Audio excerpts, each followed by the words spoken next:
Hi, friends. I was listening to a podcast this week about confirmation bias, which now that I hear myself say that, it makes me realize that I promise I used to be cool. I don't know where I lost that. But it was really interesting, and it made me think about how we need to, as a culture, as a community, work on listening, especially listening in order to learn. Because you see, it's much easier for us to surround ourselves with people who agree with us. It's much more comfortable when you are able to exchange viewpoints and opinions with someone and, yeah, I agree, yes, I agree, it feels good. But it's also kind of boring. And we certainly aren't going to learn anything or grow or do anything different if we don't reach out beyond those who have the same viewpoints as us. And so in order to do that, we are going to have to get a little uncomfortable.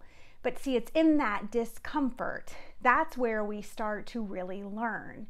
Because when we can stop and we can listen to someone who has a different viewpoint than us, that's when we are going to start to learn something. Now, it doesn't mean that we have to come to the same conclusion that that person has, but when we can listen to learn, not listen to respond, but listen to learn, that's when we are going to start to realize things. We will see from where people are coming. And again, we may not agree with them. We may not end up at the same point, but we are going to understand a little bit better. And it's uncomfortable. Our brains do not want to listen to words that we do not agree with. It is uncomfortable, and nobody likes to be uncomfortable. But you see, that's where the learning, that's where the growth happens. It was Larry King that said, "I remind myself every morning, nothing I say this day will teach me anything. So if I'm going to learn, I must do it by listening."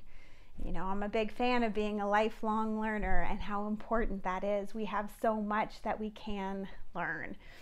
Remember, George Washington, he valued those different viewpoints, those different opinions. He surrounded himself with a cabinet of people who didn't agree with one another because he saw the value in listening, different viewpoints, different opinions, and then to make a decision after that. Might be a little uncomfortable, but learning, change, growth, it is, and that's okay. Let's listen to learn something this week. Bye, friends.